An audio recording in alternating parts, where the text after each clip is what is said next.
New Year to you. Welcome to the Buddy Martin Show, a Thursday night edition. I know some of you are still watching football, the Tax Slayer Bowl. Watching a lot of football these last couple of days, folks. I'm watching a lot of football. If I'm like you, I'm getting a little weary, but I still love the game. It's great. And the big upset today, I say upset, I don't know if it was upset. The Georgia Bulldogs couldn't compete against Notre Dame in every way. Out-coached, outplayed, out everything. It looked like Georgia was Notre Dame and Notre Dame was Georgia. They got to give it to the Irish. They're well coached and they played well, and they out-coached Kirby and they outplayed the Bulldogs. So down to one team now in the SEC as the semifinals are coming. We'll talk about that tonight. Ben Troupe will be joining us shortly. He'll give us his take on things so far. Talk about Georgia, talk about what's going to happen to Florida, the semifinals, and then also what has happened to SEC dominance. Do you think it's changed forever now? Look at the records. 7-7 in postseason with a couple of games to go. Well, we'll see what happens. So come join us tonight. Glad to have you on the program. Our guests will be here shortly. We'll take you up to there. All right here on the Buddy Martin Show on a Thursday night, the Happy New Year 2025 edition, our first one of the year. Yes, it's time again for Buddy Martin. Call him up and tell him what you're thinking. But be kind because he's doing the best he can.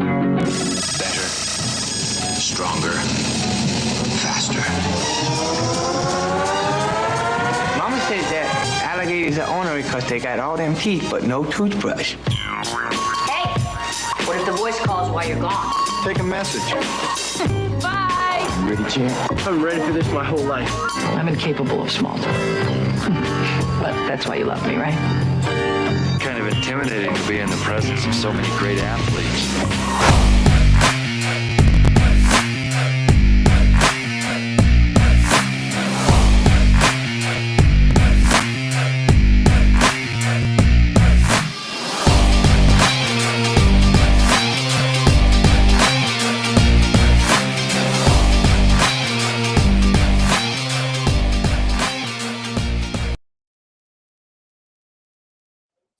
And welcome to the program.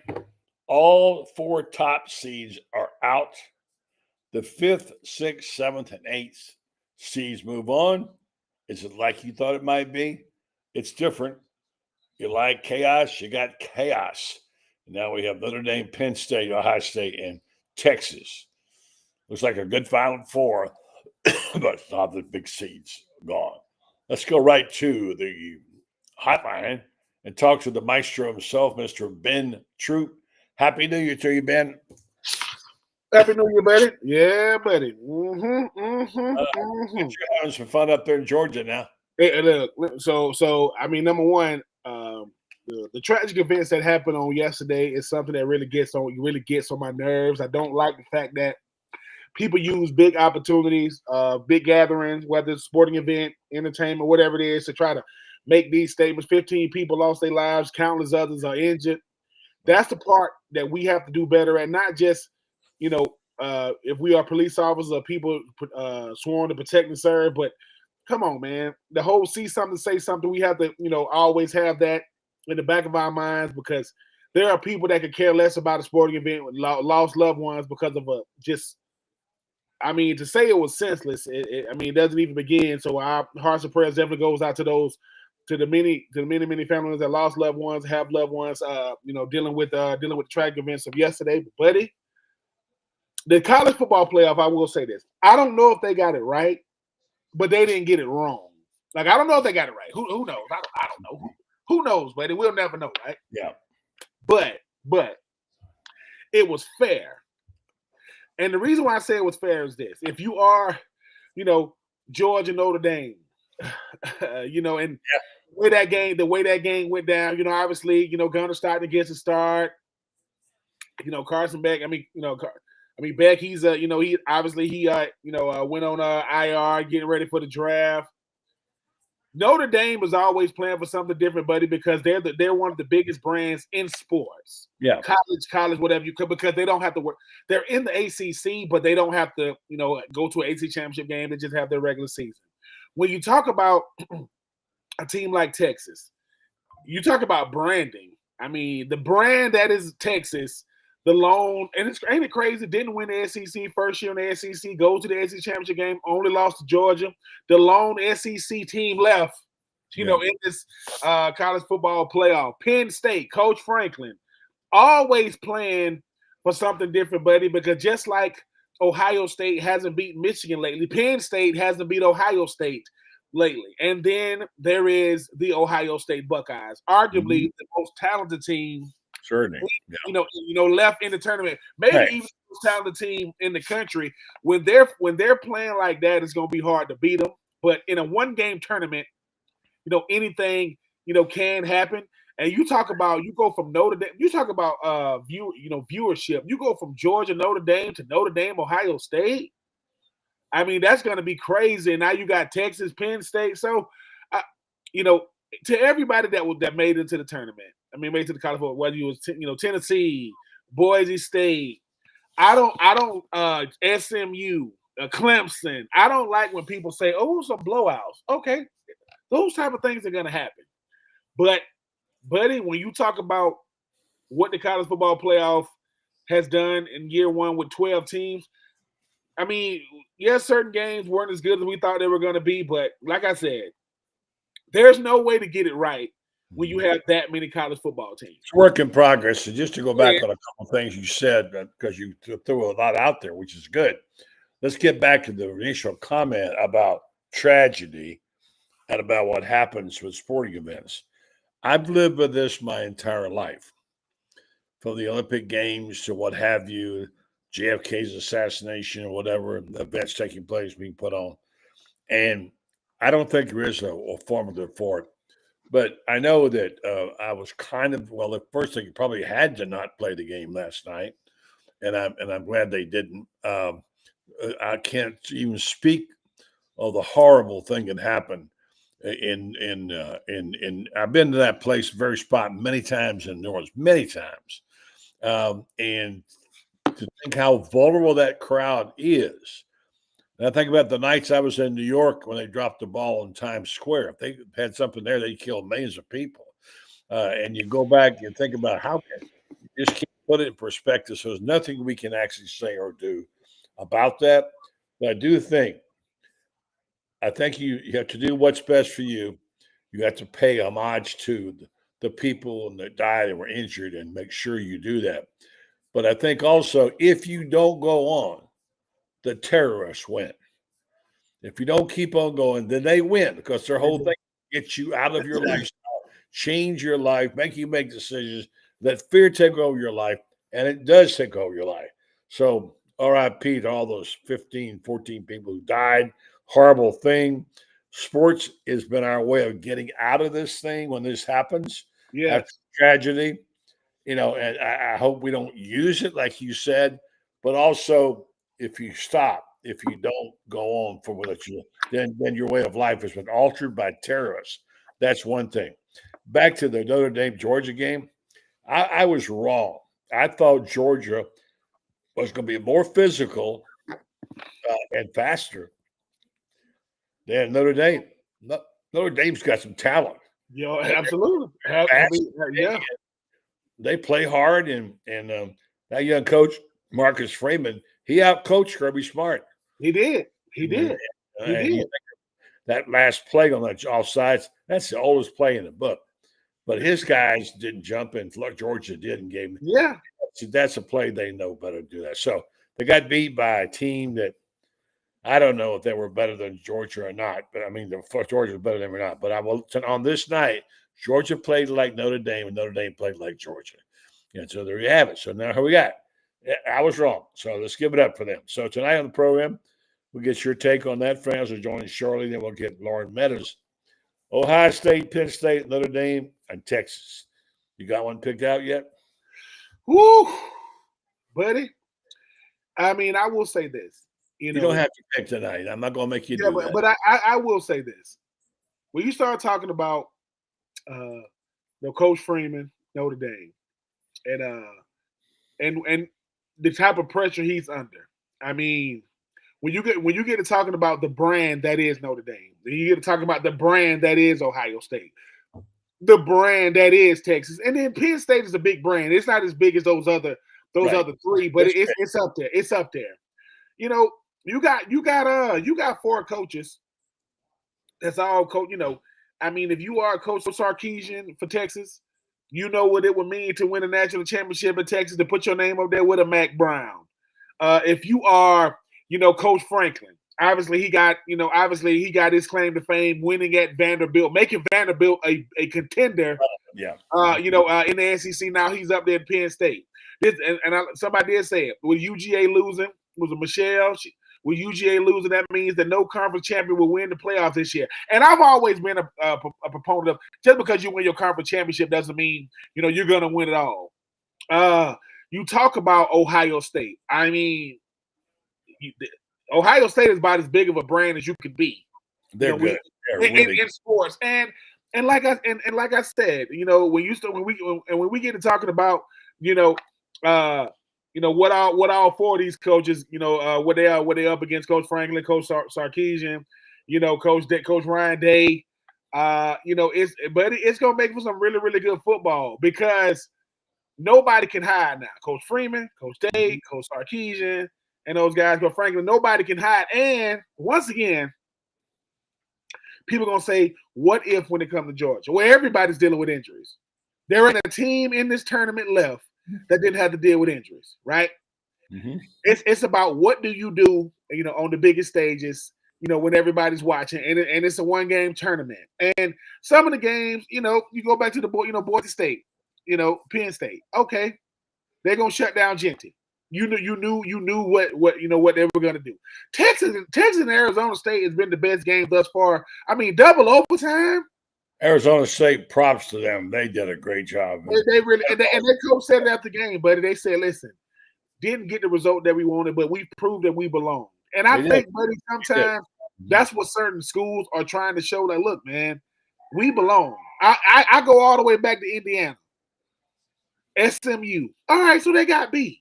But there's going to be a winner and a loser. Now you get style points for how you get beat. No, sometimes that, as the great Herm Edwards said it the best, it's, it's not how you play, it's who you play when you play. Who did you play and when you played them? And but shout out to all 14. Arizona State was a Cinderella story, and I got to give them props. Scatterbo is a hell of a player, and that team fought back and played terrific. They did. They kind of validated the playoff system a little bit, because these are the games you thought, it's a mismatch, whatever. Well, it wasn't. Let me ask you a couple of things. Tonight we're going to talk about this subject with all of our patrons and here online, and also our folks, our visiting professors. Franz will be here, and Loren Meadows. And the question becomes on the table is, has the SEC lost a step? I mean, look at the numbers. They're 7-7 right now in postseason. They're got Texas still alive. They've got Ole Miss playing in the Tax-Slayer Bowl, leading 17-7. But they're 7-7.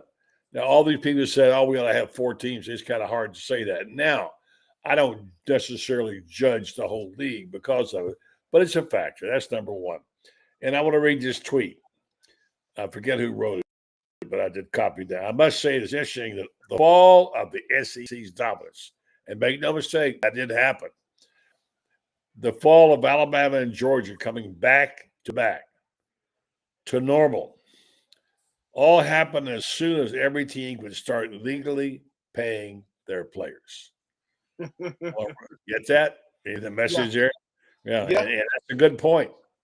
They can start leading it. All of a sudden, they didn't have that edge anymore, right? But all 4 top seeds are gone. And now are we better or worse for it? We don't know yet, but we'll see. I like what you said. They got it wrong. So you're correct on that. And we will get to you. Also, let's go ahead and address the issue of the SEC. Now, I'm thinking maybe we got a little lightheaded and dizzy and drunk on success, and a little bit arrogant about the SEC in terms of because it's all you. If you're going to judge by what happens on the field, you got to judge it. But it's so dominant in many ways, but it's not what we thought it was. Ben, what happened? Hold on. Well, buddy, it's the gauntlet. It's the gauntlet. When people say SEC dominance, okay, you got to look at that a lot of ways, right? Why is it when the SEC is in bowl games and they lose, it's big news, right? Oh my God, the SEC, but when they win, not as big. Because the SEC, no matter what, buddy, is the barometer. Take nothing away from the Big 10, take nothing away from the Big 12, take nothing away from the ACC, take nothing away from the Pac-12. The SEC is the barometer. People say it's SEC bias. Why is it that? Well, look at it. Who are the most recognized coaches in college football in the SEC? What is the most recognized championship game in college football? SEC championship game. Who has the most draft picks in the drafts the last 7-8 years? That would be the SEC. So you talk about college football and post-collegiate football, that being the NFL. Now, does that mean the SEC can't be beat? No one has ever said. And here's the thing. There aren't that many bigger brands in college football than Texas and Oklahoma. What did they do? They were fine where they was at, right? They came over. They came over to the SEC. Now, buddy, I get it.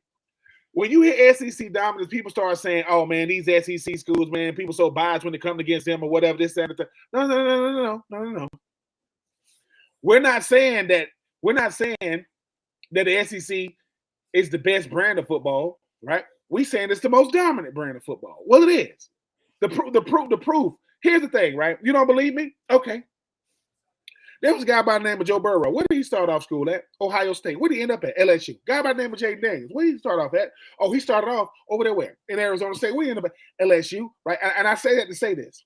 There is something about the SEC, buddy, that either you love us or hate us. And that's, to me, that's all branding. When it comes to great brand, like the Dallas Cowboys, you either love them or you cannot stand them. But the brand is what the brand is. I think when it comes to the SEC, buddy, people get tired of hearing about the SEC. They get tired of hearing about this and hearing about that. Well, just beat us.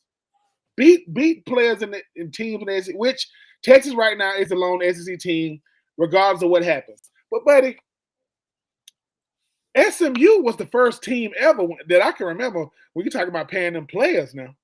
What? They got a documentary on SMU about paying players. So it's not like the SEC started this paying player stuff. It's just that now, buddy, when people say it's, quote, even, which it is, as even as it can be with 12 teams, now, because it's not so top-heavy, you got two Big Ten, schools still left in it. And obviously you got, ACC school and an SEC school, even though Notre Dame is essentially ACC. But I'll never understand the same reason why people like the SEC is the same reason why people don't like Kansas City. People get tired of seeing a consistent winner. They get tired of it. As much as people talk about greatness and dominance, why was Coach Spurrier hated when he was at Florida? Because he always won. He won consistently. He won a lot. People didn't like him because they couldn't beat him, right?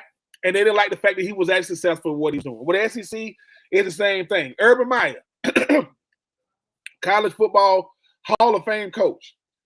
What did he talk about all the time? He went to Ohio State. What did he talk about? Florida. Nick Saban won at Alabama. He said, what's his biggest regret? Wish I never left LSU. This is why he's at Alabama saying these things. So, yes, I am biased. Being, playing all 4 years in the SEC, but buddy, bias is when you just saying stuff and it's not true.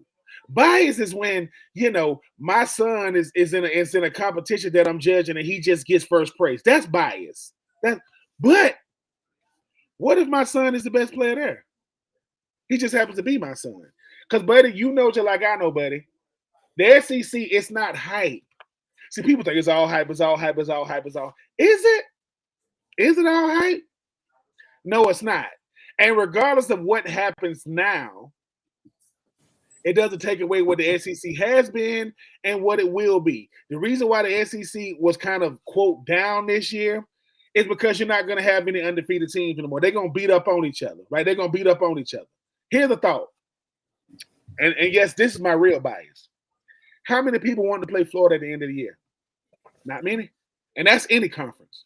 They did not want to play them because of how they finished the season. But is it biased that the team that had the hardest conference, that had the hardest schedule in college football, regardless of conference, went 8-5? They went 8-5. So Indiana went.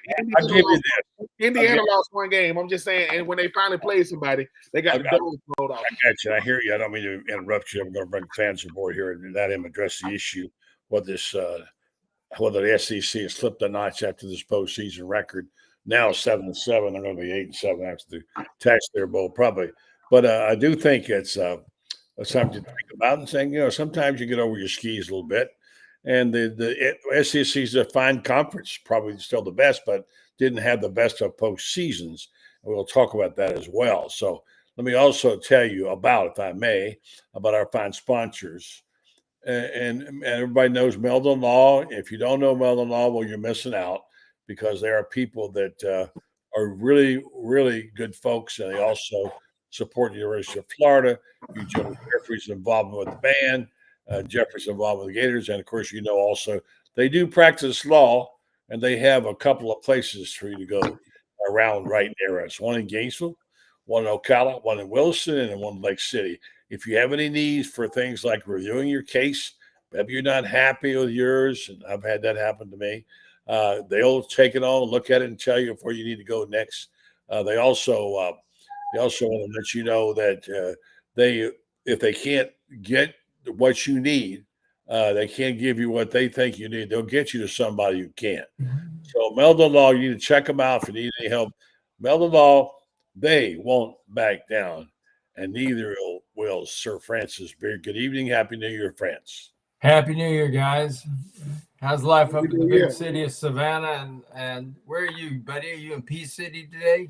I'm in Panama City today. Yeah, we're all good here, and all good. And I know Ben is kind of going to be strutting around tomorrow. The Georgia fans not going to be too tall. They didn't, And by the way, listen. People are already. I'm not going. Am I going to troll? I'm going to troll a little bit. Of course you are. Yes, you are. That would be. I'm going to troll them. I'm only going to troll them and say, yeah, you got a good backup. He's just not. His name ain't DJ. I know that's a lot of people saying that ain't DJ. Well, I know Franz. What's that old thing? What's dilemma is watching your mother-in-law go off a cliff in your car. That's where Franz was today for these two teams. But I think if he had to pick one, it probably. And by the way, Georgia was very much a better team, deserved it. I'm impressed with Marcus Freeman. I'm impressed with how his team is coached. I'm impressed how he outcoached Kirby. And Georgia had a great season. They just weren't up to par. They didn't have all their pieces. And a lot of people are taking great joy, friends, in Travis Etienne's lack of success, his fumble, etc. What's your take on all that, Francis? I think that Georgia's at a crossroads.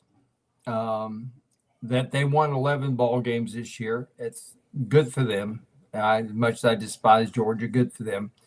But as we found out, they've got to come up with a quarterback. They haven't developed one, and they're going to have to come up with a quarterback. This kid, Gunnar Stockton, was a terrific backup. But as Ben just pointed out, he is a backup quarterback. This is not starting quarterback SEC caliber. Georgia doesn't have a quarterback. They've got a freshman coming in who is not DJ Lagway. They don't have any speed at the wide out for the most part. They got one guy that can run, but he can't catch. They led the country in dropped passes this year. Their offensive line, as we saw, which is supposed to be so good, really isn't. They couldn't run the ball, and if you got a great offensive line, you should be able to run the ball. They're going to lose a lot of defensive players, and that's not to say they're going to be gone and down forever, but they're at a crossroads that teams hit a plateau, and we've seen that before. You hit a plateau, and if you don't have the personnel, particularly at quarterback, to make the leap over the speed bump, let's call it, then you've got a possibility to flatline and just be good for quite a while. And Georgia's been recruiting well because they've been winning well. But what happens now, this is, I said before the season, I thought they'd lose 3 ball games. Didn't know that the third would be necessarily in the playoff, but I thought they'd lose 3 ball games. Thought they could lose 4. And you know what? If DJ Lagway doesn't get hurt, I'm not sure they don't lose 4 games this year. I'm not certain that they don't make, if DJ gets hurt, they don't make the SEC championship game. I think they're at a crossroads. I really do. But I think there's a lot of teams in the SEC that are going to be at a crossroads unless they can find a quarterback. Let's look at some of the teams that are going to have quarterback issues. I don't think Texas is, but Oklahoma certainly does.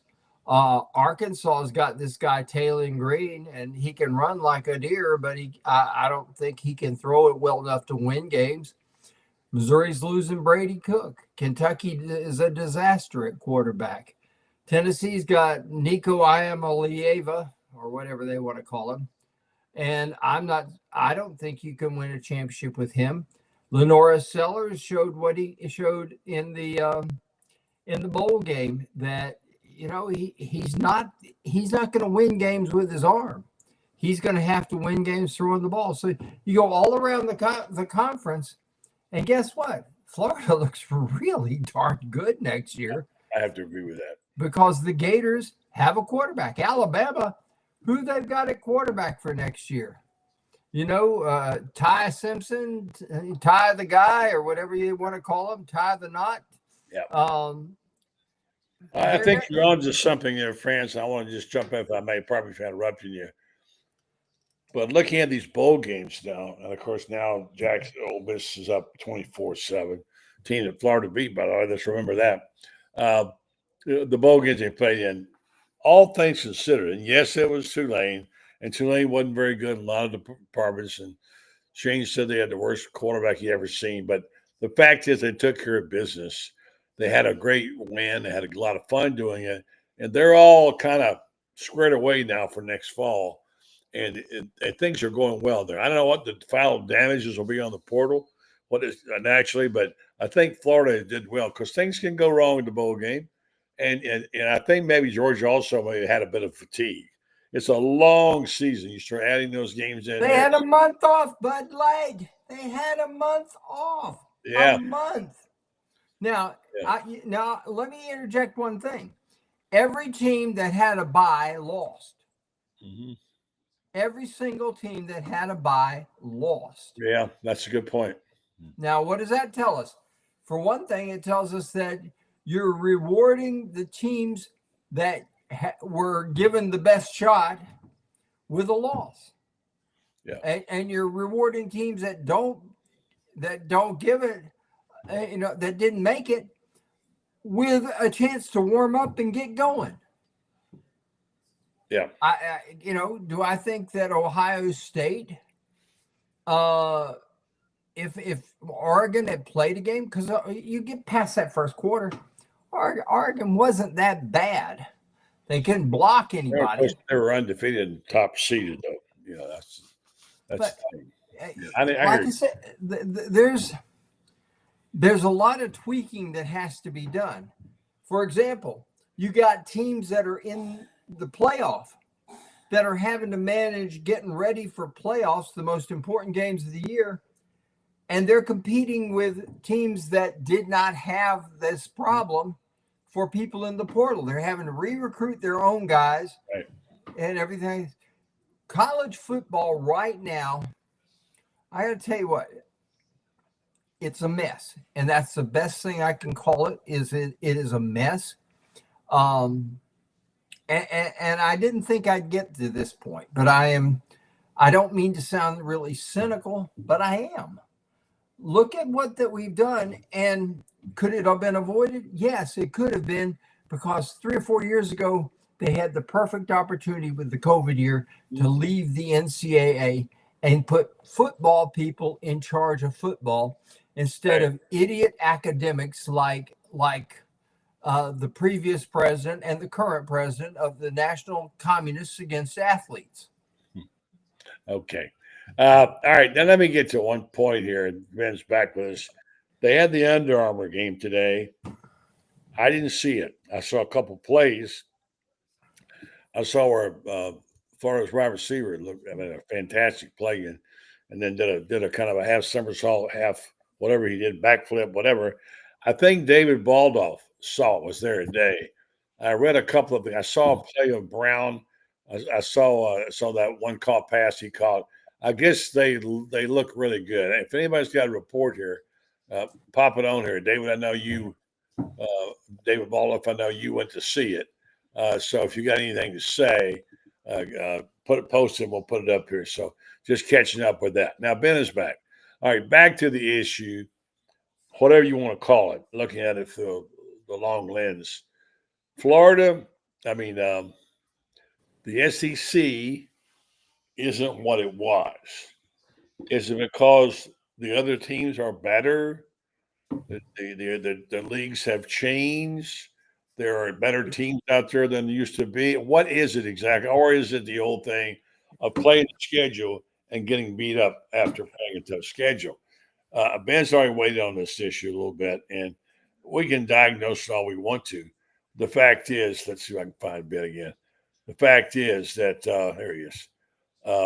There's back. That fans way into that. Let's be honest about it. Has the SEC kind of slipped a notch? They had a bad year, but you look at it like this.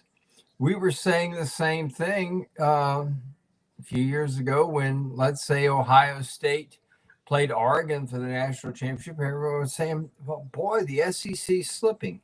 But they came back.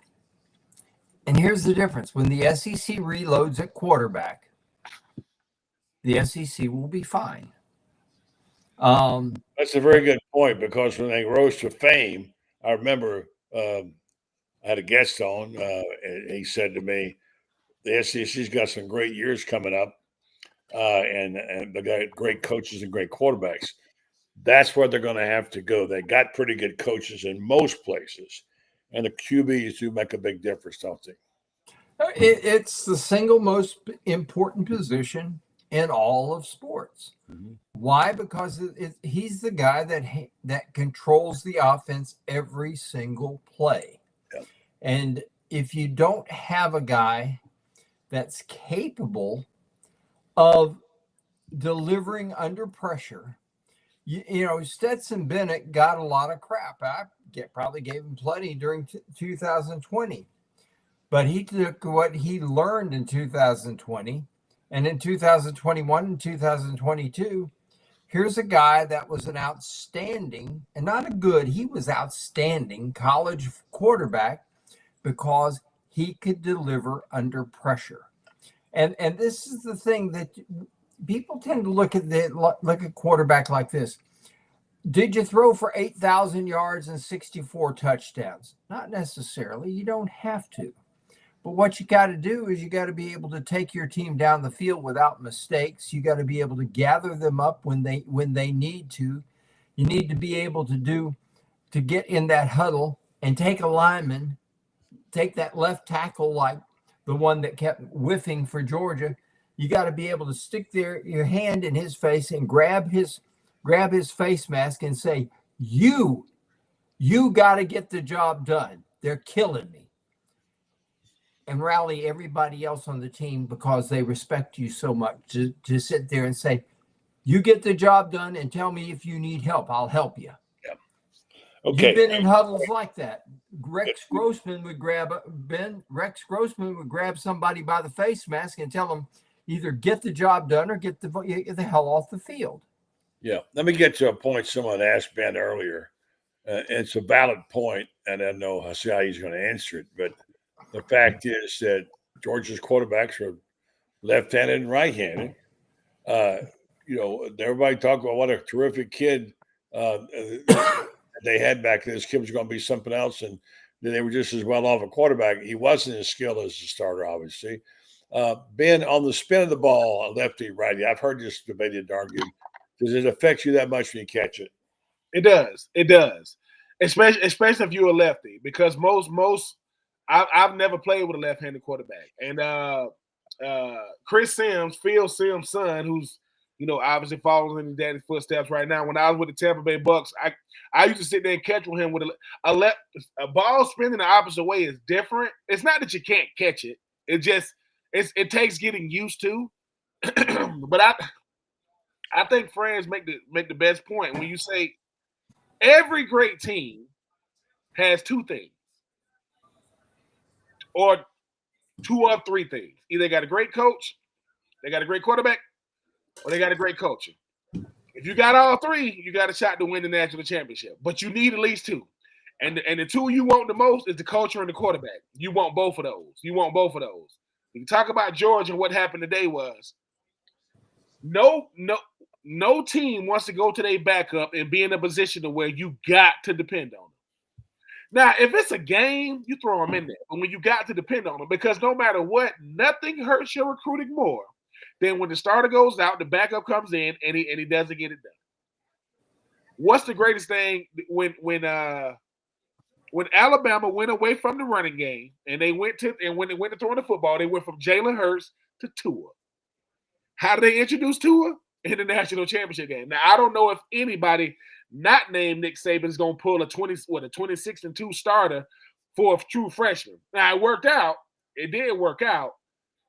And I think the thing about Georgia now, or teams like Georgia, is the reason why we talk trash about Stetson Bennett is because Stetson Bennett is a very, very, very, very small dude. I mean, Bryce Young thinks Stetson Bennett is small. That's how small Stetson Bennett was. But his game was through the roof, the way he played. Now, when you start talking about what teams are going to be lacking, if you ain't got the quarterback, you better hope you got a team around him. Because if not, you're going to have good seasons, not great seasons. And I think that's the thing about the SEC is the SEC was so good at one point, the quarterbacks were okay. But then all of a sudden, you had a string of quarterbacks coming through there, like year after year after year after year. I'm sitting here looking at, and these are the ones I can remember, just national championship winning quarterbacks: Stetson Bennett, Cam Newton, Tim Tebow, Chris Leak, Tua, Burrow, Mac Jones. Like you had them coming back to back, and they was coming. That's each year. Now you might have an outlier. Now does a guy like DJ Lagway, can he be that guy? Yep. And I think the one thing Billy Napier has done is said, look, man, if the most loved player on any football team is the backup quarterback, as long as they don't play, it's always put the backup in, put the backup in. Now when the backup goes in, you want to see if they work. Always has been. Yeah, but I think now with did the SEC have the year that everybody thought? No. Does that mean that the SEC isn't still better than some of these other conferences? Yes.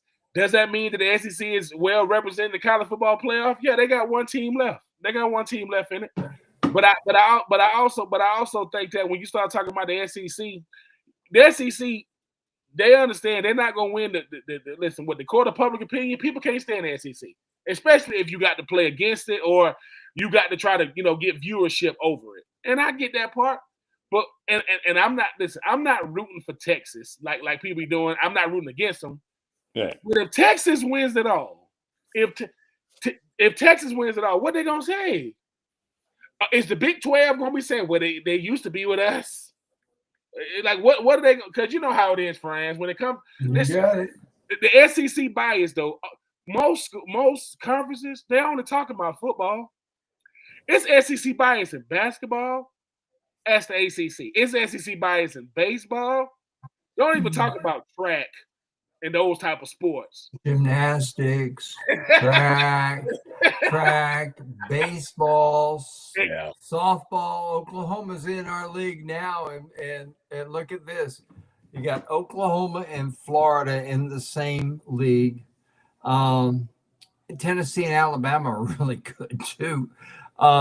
Track and field, swimming, we got Texas coming in, and Lord have mercy. I hate to think what Anthony Nesty could do if Florida had a decent pool. We got the worst pool in the SEC, and yet look what we keep churning out. This is one of the problems when we decided to put lipstick on the big pig, also known as the O-Dome, rather than turn that into the indoor facility and build a new arena with a decent pool. But anyway, that's another story for another day. Meanwhile, back to football. Yeah, go ahead. You got to. The SEC is having a down year. In 2014, the year that Ohio State won for Urban, who were the quarterbacks in the SEC? Can anybody name one?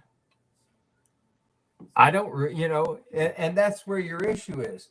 Go back to 2020 and look who the quarterbacks were in the SEC. There were a lot of them who were really, really good. If you got quarterbacks, the other thing that happens, buddy, is when you got quarterbacks, you attract the quarterbacks great quarterbacks are magnets. People want to come play on a team that's got a quarterback because players understand that if you don't have your trigger guy, I can be the greatest offensive tackle in the world, but if I'm blocking for a guy that in his next life is going to be milking cows by hand, I'm not exactly gonna be thrilled by that. I'm gonna look for someplace that's got a guy that's gonna be playing real Let me football. jump in real fast, Franz, before we bring in our final co-host here, Loren, on a couple things that sets us up. Number one, something very, very important happened on this day many years ago. Don't answer if you know. We'll talk about that. Something very, very similar to Gator fans. Big happened, okay? Think about that. I've got the way, way, way, way too early Heisman odds, which you want to hear about. And then, did anybody have a better playoff than Cam Scatterbo? I mean, unbelievable what he did, his numbers. So stand by while we tell you about our friends over at Titan MRI. And then we'll bring in Loren. We'll continue this conversation right here on the Buddy Martin Show. Thanks for joining us. I want to be sure to tell you there's been a change over at our friends at Titan MRI. Familiar faces come back, and they've got more significant things for you, the patient, than you ever had before. Another location to serve you, and they also will take your insurance now. Which is good. They have a way of helping you get what you need to have. So I want to tell you about the folks who are Titan MRI, now called Titan MRI and Imaging. It was acquired by Highfield MRI, and Joe Coloria started Highfield MRI in 1997. Now he's back. And Titan MRI and Imaging has 3 locations, 2 in Gainesville with its Park Avenue location, and now the Millennium Center. 1 in Lake City, serving you in Columbia County, and also in Valdosta, and pretty soon there'll be one in Ocala. Titan MRI and Imaging offers the same great customer service, accept insurance, their convenient self-pay options, and they go for MRIs, CT scans, X-rays, etc. If you need any of that, check them out. Titan MRI, now Titan MRI and Imaging. And with that, we'll go right back to the guest. Let's see where he went here. Hold on a second. Where did Loren go? There he is, right there. Our buddy Loren Meadows, and we're going to say good evening. Happy New Year, Loren. How you guys doing? Happy New Year. Yeah. Anybody want to take a guess at what happened pretty big many, many years ago to the Florida Gators on this day? Franz? 5220. Yeah. And the year before, 60 to whatever. Same day. Now, wait a minute. Don't start that. I'm just saying. No, you come bringing that in here. Right. Hey, I do want to say something, though, before we get started. I love how people, Ben, who played in the NFL, caught balls from a left-handed quarterback, and then we got somebody saying that they interviewed Mike Vick's receivers. Well, Jerry Rice has been on record saying that he basically threw the arm out of the equipment manager of the 49ers, who was left-handed, because he couldn't catch Steve Young's left-handed ball. So if the greatest receiver ever had trouble catching left-handed balls, I don't care what Mike Vick's receiver said. Don't be smug, man. You know, listen to the pundits, listen to the guys that been in the locker rooms and that kind of thing. And there we go. Happy New Year. Yeah. All right. All right. Thank you, Loren. And by the way, let's go ahead and weigh in on the situation with the SEC. Has not been the greatest thing in the world. So we had everybody else weigh in. Loren, what's your take on it? I just think it's the new normal with the transfer portal. You got guys going from SEC schools, the other schools that are enhancing the rosters. I agree with Franz.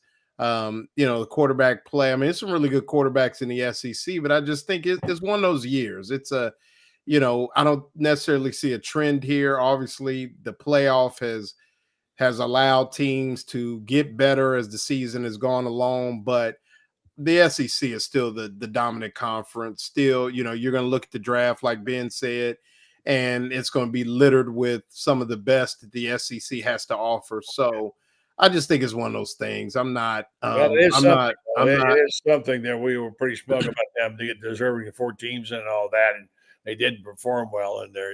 With one team left, that's Texas. But okay, that's your opinion.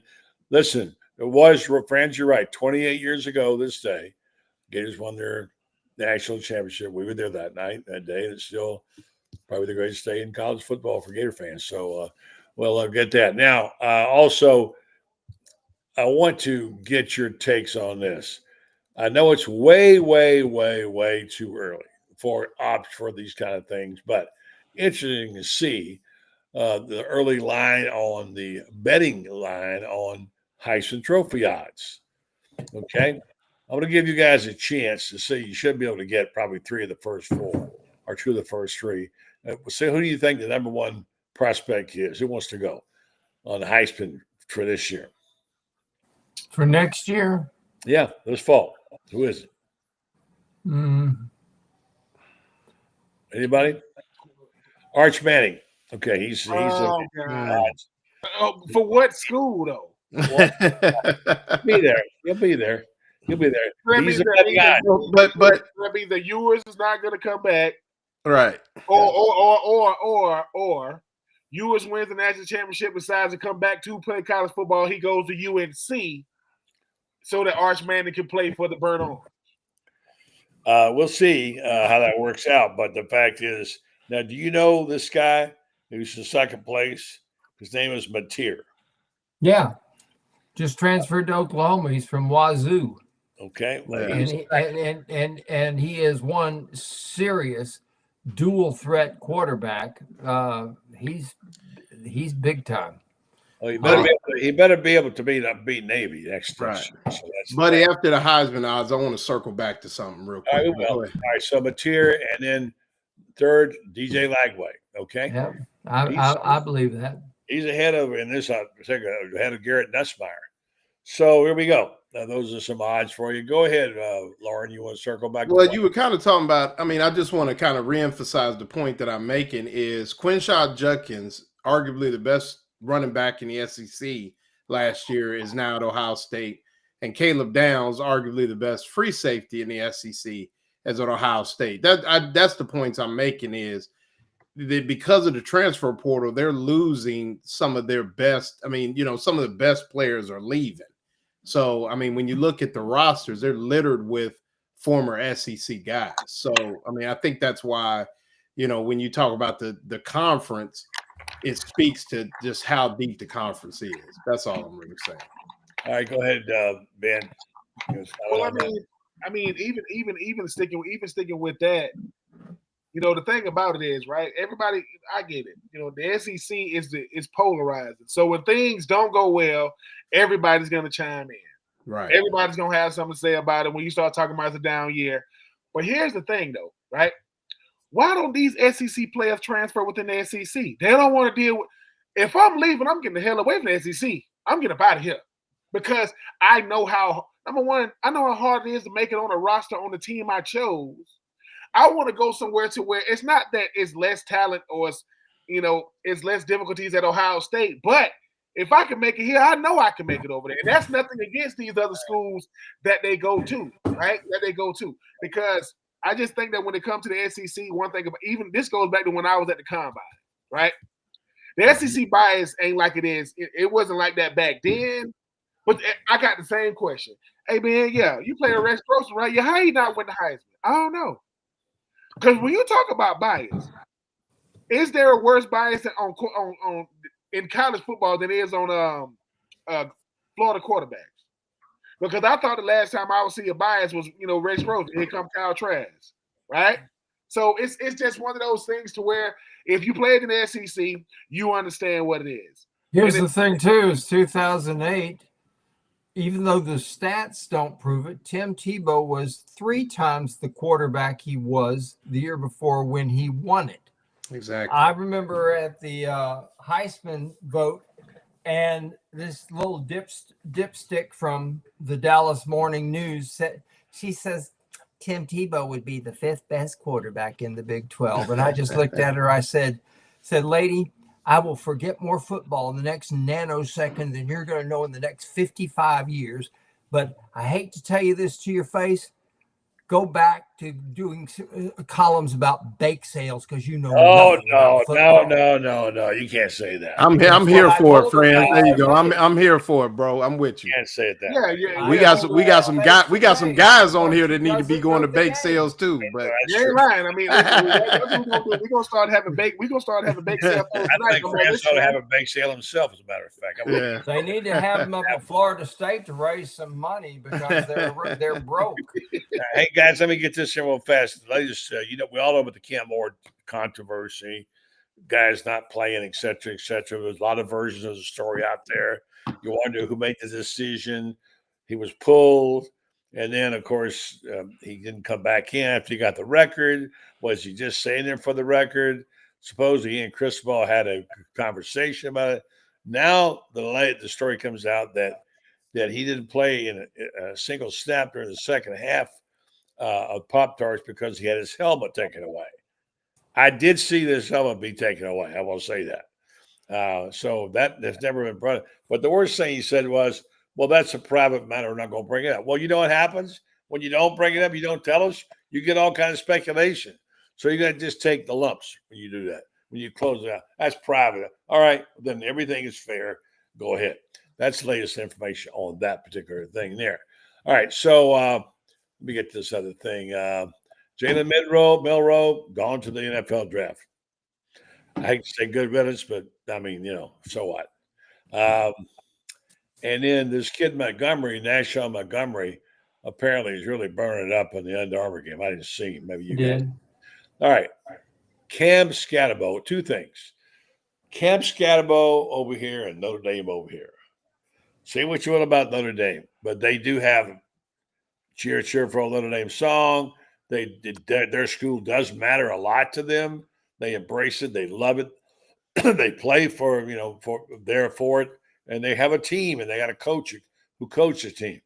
Boy, Cam Scatterbo, I had no idea he was as good a player as he was. You know his numbers were against Texas? 30 carries, 143 yards, 2 rushing touchdowns, 99 receiving yards, 42 passing yards, 1 touchdown pass thrown, and a 2-point conversion. My goodness gracious, that's amazing. He was an amazing player. 1,711 yards and 21 touchdowns this season, and they list him at 5'11", 215.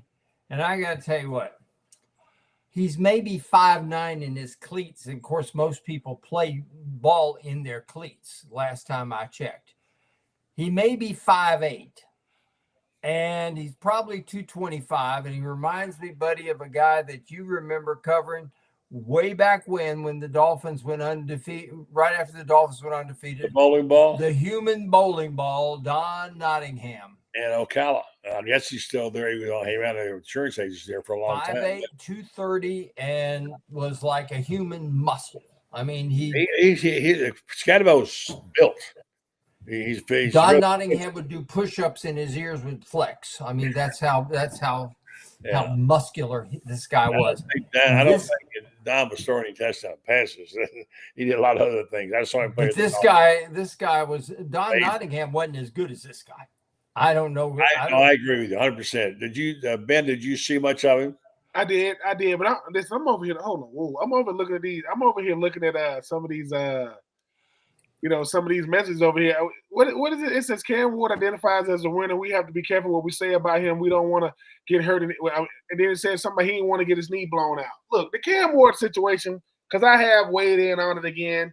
There is no such thing as private matters that happen in public. Right. That's a private matter. No, it's not. And why is everybody gonna get hurt in the bowl game? I didn't get hurt in the regular season, but that bowl game, man, that might. I've never. That bowl game might be. What are you talking about? Like, and the whole thing about look. This is nothing against Cam Ward. Cam Ward's gonna have to do whatever Crystal Ball and them say. It's just weird. It's just super duper weird. You want me to tell you what it is? I'll tell you what it is. People opt out and do stuff like that because they've got an agent saying, I'm going to give you X number of dollars. And technically speaking, still under the guidelines of the National Communists Against Athletes, that's illegal. So they say, okay, opt out. Next thing you know, the next day after they opt out, they're driving a Mercedes. Okay. That's what goes on. That's what's gone on in the past. That's what everybody who opt out. I mean, you go back to Florida at the Orange Bowl back in 2019.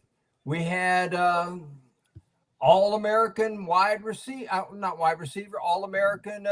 DB who opts out. Next day, he's driving a big old car. Didn't have one the day before. Got one the day he opted out. Yeah. Okay. Well, looks like I get a new car. I might opt out too. You never know. But all right. So here we are. I don't know exactly where this is going to lead to. We mentioned the top seeds all got beat. I think Franz, did you say all the bye teams got beat? Is that what you said? Every team that had a bye got beat. Yeah. So and it's too early to make an evaluation, but in the final minute or so here, let's talk about, I think Ben's comments we're starting with. There's good things about the playoff. There's bad things. So let's just pick it up there, Loren, and give us your evaluation of what you've seen so far on these playoffs and where you want to see it go, what to finish off strong. Well, I think it depends on what you want to see. Upsets happen, losses happen, but I mean, you're going to have a winner and you're going to have a loser. I mean, I think that, it's like, well, what did you want to see? Did you want to see certain teams? Did you want to see the top 4 seeds make it to the final 4? What were you looking for? I think the point was that you could have those that were in the top 4 not make it, and that was the good thing. So I think sometimes, what were you expecting? I mean, we got a great Final Four with some really top notch. I mean, you got blue blood type programs, Penn State, Texas, Ohio State, and I mean, so why wouldn't you want, I mean, you got what you got. You're gonna have eyes on the games. You got an SEC team in there. You got Big Ten teams in there, and you got Notre Dame, which is an independent. Shout out to Marcus Freeman. And I mean, what did you expect? I mean, this is it. I don't understand why we're looking almost like looking backwards. Like, what could they have done better? You got 4 teams. You had some decent football games, and you didn't have any. We're talking about Scatterbo, and SMU got rolled, and maybe Georgia didn't play as well. But you got the story of Scatterbo. You got James Franklin, kind of his narrative. You got Marcus. I mean, you got all these things. Here we are. I mean, it's going to be, you're never going to get what you want, and we'll accept it in the NFL. But now that we got a playoff in the NCAA, it's like it doesn't look the same as before. And I don't understand. You got 4 teams. Here we are. We'll replay it again next year. They probably won't get the top 12 right again, or maybe they will. But at the end of the day, the cream is risen to the top. And I think our own Rob Brown said it best. This is a long game here. So looking at it when the playoffs start, or even when the season starts, is not the way you look at it. It's who can handle 16 to 17 weeks of football and handle it the best. I mean, I like it. I'm fine. I'm here for it. I'm looking forward. I'm looking forward to the next four. I mean, the final four. I'm excited. All right, Ben, you want to tweak your comment earlier? No. I'm gonna stick with. I said with the 12 teams, you didn't get it right, but you also didn't get it wrong. Because when you talk about 12 teams, right? But I also can agree with Loren. Some people are just looking for chaos. And I said this: a college football playoff with 12 teams is gonna end up just like the NCAA tournament. You're gonna have some great stories. And what was it? A couple of years back, wasn't it? Miami, San Diego State, UConn, and somebody who won it all? UConn. Because some kind of way a blue blood is gonna rise, and all you need is one. Now you got four. When you talk about Texas, that brand is huge.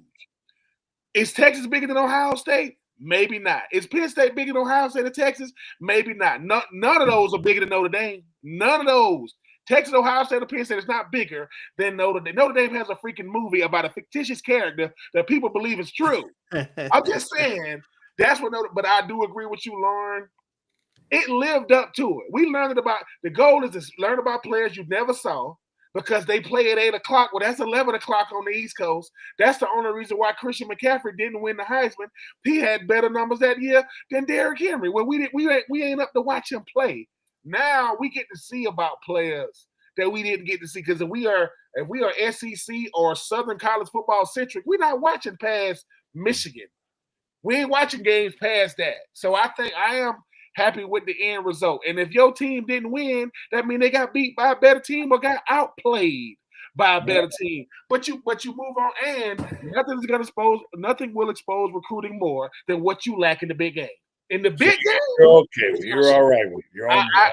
But I'm like Loren, I'm here for it only because when you start talking about these teams and what we got to see, people started rooting for Genty in a losing effort to still get the record. That doesn't happen with our college football playoff and him being seen today. We talking about cats that play for Arizona State that ain't Polynesian. They got these crazy last names you can't even pronounce. I'm happy for college football, and I think that if people saying, I'm gonna say, listen, the Franz Beard way of looking at college football, it is idiot proof. It is dummy. When they kick the ball off, all that other stuff don't matter. It really the transfer portal, how much money somebody got. I am happy for college football, and if your team is still in it, they have really run the gauntlet. And there's nothing like saying who was the first team to win when they went to 12 teams. Hey man, you got some great representation right now. Let me ask you this before Franz goes, buddy: is how do we champion the Villanovas, the Florida Atlantics, the Syracuses with Carmelo Anthony, the Danny and the Miracles? We love those, but we don't like the upsets in college football. That's what I'm saying. We might eventually. We haven't had them there, so we're not used to that life in the SEC. But we really got the four best teams still. I mean, in some way, shape, or form. Maybe. Yeah, maybe. Okay. Well, that's. Go ahead. Franz is out of time. You can close the stone. I hear you, Loren. Well, here's the thing that I'm looking at is we've got issues with college football. We don't have anything that isn't correctable, but we better correct it, because the one thing about it is small issues become big issues when you sweep them under the rug. And the NCAA has been famous for kicking the can down the road, or some people would call it sweeping it under the rug, which is what my grandma would have called it. The NCAA is famous for that. And we're past a point where we can do that. I think the playoff needs to be expanded by 4 teams. That way you can have 8 conference champs, 8 at-large teams, no buys, everybody plays the first round, and it becomes more like the playoff. Now, what's that? If you did that, you could get most of the bowl games you could get most of the bowl games that involve something other than a bottom feeder in there. And you could say, truly then, that Cinderella's fine. I have no problem with a Sun Belt team winning a game or 2. That would be fabulous. What I'd love to see is somebody like Alabama having to go to play at Dwight Perry Stadium in Bowling Green, for a playoff game in Ohio, 22,000 seat stadium in Ohio. Loren knows this one. This is in Bowling Green, Ohio. That's a big ball yard. Alabama looks at that and says, well, where's the stadium? but I'd love to see, if we're going to really embrace college football moving forward, let's do some things and you want to make it fair for everybody, then do something like that. Make it fair for everybody. All right. And be careful what you ask for. All right, guys, great job. All three of you. Thank you. We're all up and running in 2025, guys. Let's go. Ben, I'm here. One, let's go from you. Come on. Let's go. Because that's what I'm really finna say. Let's go to, buddy. In 2024, I didn't really wear my Braves hat. That's not happening in 2025. Hey. buddy. Spring training starting soon. Pitchers and catchers. Franz and Loren. Let me tell you what Buddy do. Buddy will bust up on here with a Marlins hat. He'll bust up on here with a Tampa Bay Rays hat. I'm just telling you, buddy. This 2024, I was on my best behavior. 2025, I got a brand new set of them. And no choice. Your team the Rays could win big this year. You know why? They're going to be playing in the Yankees facility. Yeah, I was just going to ask. Tradition is going to rise up and lift up the Rays. Sure. But it takes the Yankees to do it. Well, the Rays are the best team. The Rays are the best team money can't buy. Okay, that's a nicer facility than what they play in now, right? Isn't it? It is. By the way, speaking, they're going to be playing in Tampa. Which Major League Baseball player playing in Tampa holds the minor league record for triples in a season? And the number's 30. I don't know. Can't think of that right now. Deion Sanders. No. No, Wade Ball. Rose. 30 triples. Charlie Hustle. Minor league season. Right. Well, that's slow through with the Tampa Tarpons. Thank you for that. We'll show you later. All right. Thank you, guys. Great job. Good. All right. Rest in peace to P. Rose, by the way. All right. All right. See you guys. Go and take care. Good night, Loren. Good night, Franz. All right, folks. Let me tell you about my good friends at a company there in Ocala, which I do treasure and revere. They are special in every way. They're great at what they do. They also are great people, and they're helping us with our health. And that's Renstar Medical Research. They're really big on any kind of clinical trials that we do, especially ones that are well guarded, protected, ones that are done at a high level of professionalism, which theirs are. And they do have constantly some kind of clinical trial going on. Guys say well over 800 of them over the years they've been there. And they're doing this for themselves and for us, for the health of people in North Central Florida. If you can get involved in one of these clinical trials, and they have them for everything, like measles, mumps, et cetera, and you get involved and you take part in it, they send you certain special medications or sometimes equipment. And they basically want you to go through the trial. It's not a long deal. It doesn't take a terribly long time to do it. And you get paid for time and travel if you qualify for it. And they get that data and send it out to the companies that deal in things that we didn't know about regarding our health, the numbers, et cetera. Great people, great friends, Joe Sorrentino, Mary Brownlee. And by the way, Joey, his son, has a terrific new dental business there. Not all that new now. Joey has Marion Dental in Ocala and Lady Lake. If you need some kind of dentistry done, and I plan to see him in a couple of weeks. So good people, good things happen, and be sure and check them out. Go to redstar.net and find out more about what they're doing. They're doing good things. You did good tonight too, folks. Appreciate that very much for you hanging in there, and to our guests and sponsors. It's always good to have them on. This will be our last show of the week. We'll pick it back up on Monday. We'll know more then. It's been interesting. I'm a little football weary, but bring it on. Let's do some more. I'm okay with that. And after all, that's what we asked for, and we got it. So have a great night. We'll see you in a couple days.